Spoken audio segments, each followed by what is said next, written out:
In all our quizzes so far, we've been working with code blocks. Code blocks are a great tool for writing small snippets of code. But now we're tackling more complex problems, so we need a more powerful tool. We're going to start using a new tool called Jupyter Notebooks, kicking off with the next quiz. A Jupyter Notebook is a special kind of document that can contain pieces of programming code. We can execute these pieces of code inside the notebooks, one piece at a time. And the notebooks can also contain other things, like text, images, interactive widgets, and a whole lot more. These extra elements allow us to tell an interactive story with our code exercises. Like code blocks, Jupyter Notebooks lets us edit and run our code in the web browser. The difference is that we can add explanations in between the code, and also the pieces of code are related to each other.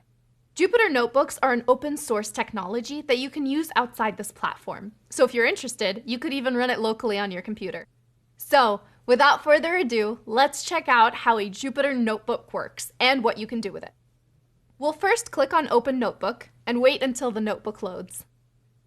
Now that it's loaded, you can see some explanatory text and a bit of code. We can execute the code by clicking the Run button in the toolbar. Or we can also run it by pressing Shift-Enter on our keyboard. Now that we've run our code, you can see there's a number here next to the first cell. This number tells us that the code has been executed. If a cell generates any output, it'll appear at the end of the cell. Let's try executing the next cell and see if we get an output.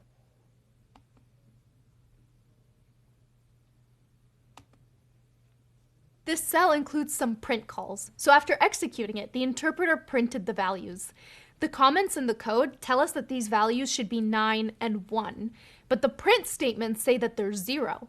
That's because we need to edit the code in the first cell to make it do what it needs to do. Let's edit the goTo function.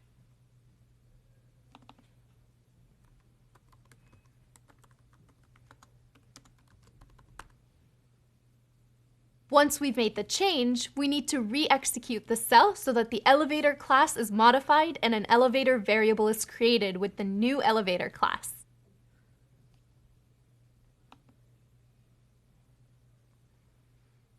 And now we can re-execute the second cell.